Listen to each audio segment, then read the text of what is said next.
Au nom du Père et du Fils et du Saint-Esprit, Amen. Grande joie d'être là avec toi en ce 6 janvier, vendredi. Et nous sommes encore dans les grâces de Noël. Il faut bien profiter de ces grâces, bien les saisir, parce que Jésus veut s'incarner en nous. Ça veut dire que Jésus veut prendre chair en nous. Il veut vivre en nous. Et la première lecture d'aujourd'hui, c'est 1 Jean, chapitre 5, à partir du verset 5. Quel est le vainqueur du monde, sinon celui qui croit que Jésus est le Fils de Dieu? C'est lui qui est venu par eau et par sang, Jésus-Christ, non avec l'eau seulement, mais avec l'eau et avec le sang. Et c'est l'Esprit qui rend témoignage, parce que l'Esprit est la vérité. Il y en a ainsi 3 à témoigner, l'Esprit, l'eau et le sang. Et ces 3 tendent en même but. Si nous recevons les témoignages des hommes, le témoignage de Dieu est plus grand, car c'est le témoignage de Dieu, le témoignage que Dieu a rendu à son Fils. Celui qui croit au Fils de Dieu a ce témoignage en lui. Celui qui ne croit pas en Dieu fait de lui un menteur, puisqu'il ne croit pas au témoignage que Dieu a rendu à son Fils. Et voici ce témoignage, c'est que Dieu nous a donné la vie éternelle, et que cette vie est dans son Fils. Qui a le Fils a la vie. Qui n'a pas le Fils n'a pas la vie. Je vous ai écrit ces choses, à vous qui croyez au nom du Fils de Dieu, pour que vous sachiez que vous avez la vie éternelle.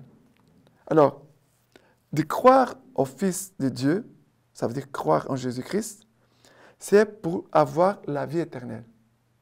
Avoir la foi, croire en Jésus-Christ, pour avoir la vie éternelle. Et ça, c'est très important. Parfois, il y a beaucoup de choses que l'on entend partout, à droite et à gauche. Alors, il faut faire attention, parce que l'unique chemin pour aller au ciel s'appelle Jésus-Christ. Il n'y a pas d'autre nom par qui nous soyons sauvés. Il n'y a pas d'autre chemin sinon par Jésus-Christ, par le nom du Fils de Dieu, Jésus-Christ. Mais c'est vrai que ce passage aujourd'hui nous parle en disant ceci. Il y en a ainsi 3 à témoigner, l'Esprit, l'eau et le sang. L'Esprit, au moment du baptême, l'Esprit Saint est venu sur Jésus. L'eau et le sang, ça veut dire le moment où Jésus meurt sur la croix, son côté est transpercé et sort de l'eau et du sang. Ça veut dire ce sont les témoignages de Jésus qui commence la vie publique, qui reçoit le baptême à notre place, parce que lui, il n'avait pas besoin, il n'avait pas de péché, mais pour nous dire que notre vie, elle est une vie tournée vers le Père. Le baptême, au moment du baptême, nous écoutons la voix du Père qui dit « Ceci est mon Fils bien-aimé, en qui j'ai mis toute ma faveur ». Au moment de la croix, c'est le retour de cette parole du Père où Jésus dit « Père, entre tes mains, je remets mon esprit ». Au début de la vie publique, au moment de la mort, à la fin de Jésus-Christ, à la fin de sa vie terrestre. Mais nous voyons que tout rend témoignage à Dieu le Père. Alors que notre vie soit une vie pour rendre grâce à Dieu le Père, pour témoigner de Dieu le Père avec le secours et la grâce de Jésus-Christ, car il est avec nous, l'Emmanuel, Jésus-Christ, avec nous pour toujours. Et maintenant, le psaume d'aujourd'hui, c'est le psaume 147, à partir du verset 12. Fêtez le Seigneur, Jérusalem, loue ton Dieu, ô Sion. Il renforça les barres de tes portes. Il a chez toi béni tes enfants. Il a assuré ton sol dans la paix. De la graisse du froment te rassasie. Il envoie son verbe sur la terre. Rapide, court sa parole. Il révèle à Jacob sa parole, ses lois et jugements à Israël. Pas un peuple qu'il ait ainsi traité, pas un qui ait connu ses jugements. Alors, ici, nous dit, il envoie son verbe sur la terre. Rapide, court sa parole. Ça veut dire que Jésus court pour venir à la rencontre, à notre rencontre, comme le père du fils prodigue qui a couru à la rencontre de son enfant quand il revenait à la maison. C'est le papa qui court pour l'embrasser, pour l'accueillir, pour le couvrir de baisers pour célébrer la victoire de la miséricorde et du pardon. Et après, la parole il envoie son verbe sur la terre, il révèle à Jacob sa parole. C'est loi à jugement à Israël. Ça veut dire que le Seigneur veut vraiment se donner à nous. Comment je peux recevoir Dieu si je ne reçois pas sa parole? Je ne peux pas connaître Dieu sans connaître sa parole. Je ne peux pas accueillir Dieu sans accueillir sa parole. Ça veut dire Noël, c'est le temps par excellence d'accueillir le Verbe, la parole de Dieu. Et maintenant, l'évangile d'aujourd'hui, c'est Marc chapitre 1er à partir du verset 7, qui nous dit ceci.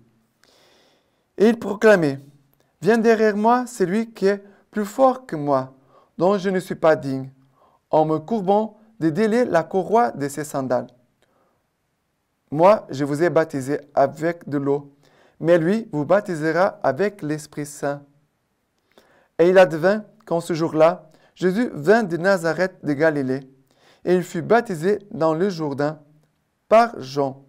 Et aussitôt, remontant de l'eau, il vit les cieux se déchirer, et l'Esprit comme une colombe descendre vers lui. Et une voix vint des cieux. « Tu es mon Fils bien-aimé, tu as toute ma faveur. » Alors, et c'est vrai que nous nous approchons de la fête du baptême de Jésus-Christ, mais déjà la liturgie aussi nous prépare déjà pour cette fête. Mais qu'est-ce qui se passe ici? Jean qui dit, Jean le Baptiste, « Viens derrière moi, c'est lui qui est plus fort que moi, dont je ne suis pas digne, en me courbant de délier la courroie de ses sandales. » Jean il comprend bien qu'il doit laisser passer Jésus, la nouvelle et éternelle alliance. Jean, elle représente l'ancienne alliance, et maintenant la nouvelle alliance, c'est le Christ qui la porte. Et Jean dit, Jean-Baptiste, « Il est plus fort que moi. » Jean et le Baptiste, il dit, il est plus fort que moi. Jésus, il est plus fort. Est-ce que Jésus, il est le plus fort? Regarde, fais attention. Quand nous péchons, qui est le plus fort? C'est le Christ ou c'est nous et les péchés? Parce que personne ne peut dire, j'ai fait les péchés parce que j'étais obligé. Bon, sauf s'il y a quelqu'un qui vient derrière toi et te pousse à pécher, t'oblige. Mais, normalement, nous prenons des décisions d'une façon mûre, adulte. Ça veut dire que les décisions que nous prenons, c'est notre responsabilité. Et si nous prenons une mauvaise décision, ça veut dire que nous sommes en train de commettre un péché, qui est le plus fort? C'est Jésus-Christ ou nous? Le Christ, il est plus fort que nous. Mais nous ne permettons pas que Jésus soit le plus fort en nous. Jésus, il est le plus fort que tout sur cette terre. Il n'y a aucune chose sur l'univers qui soit plus fort que Jésus-Christ. Mais nous pouvons empêcher Jésus de manifester sa force. Jean le Baptiste, il laisse Jésus manifester sa force parce qu'il laisse Jésus passer devant lui. Et en même temps, avec humilité, il dit, « Je ne suis pas digne, en me courbant, de délier la courroie de ses sandales. » Une attitude très, très noble, beaucoup d'humilité et beaucoup d'amour. Mais il dit, « C'est lui qui vous baptisera avec l'Esprit Saint. » Jésus veut nous baptiser dans l'Esprit Saint. C'est une grâce de renouveau charismatique et dont notre pape François demande que partout dans l'Église, le baptême dans l'Esprit soit facilité, que les gens puissent connaître cette grâce du baptême dans l'Esprit Saint. Mais demandons aux prêtres, demandons au groupe de prière dans nos paroisses de pouvoir vraiment faire cette expérience du baptême dans l'Esprit Saint. D'accord? Et maintenant, la lecture patristique d'aujourd'hui, homilie africaine du IVe siècle, nous dit ceci.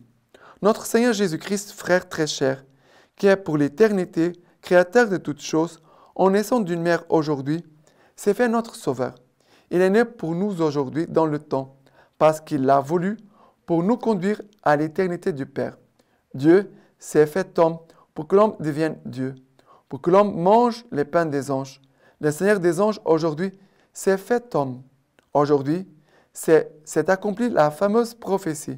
Cieux, faites descendre votre rosée et que des nuées fassent pleuvoir les justes, que la terre s'ouvre et qu'elle fasse germer le Sauveur. Celui qui fait toutes choses a donc été fait, afin de retrouver ce qui était perdu. Car, dans les psaumes, l'homme fait cet aveu. Avant d'avoir été humilié, j'ai péché. L'homme a péché. Il est devenu coupable. En naissant, Dieu est devenu homme pour que le coupable soit délivré. L'homme est tombé misérablement. Dieu est descendu miséricordieusement. L'homme est tombé par orgueil. Dieu est descendu avec la grâce. Dieu est descendu avec la grâce. Maintenant, je vous laisse la bénédiction par les mains toutes pures de la Vierge Marie. Que Dieu Tout-Puissant vous bénisse et vous garde, le Père, le Fils et le Saint-Esprit. Amen.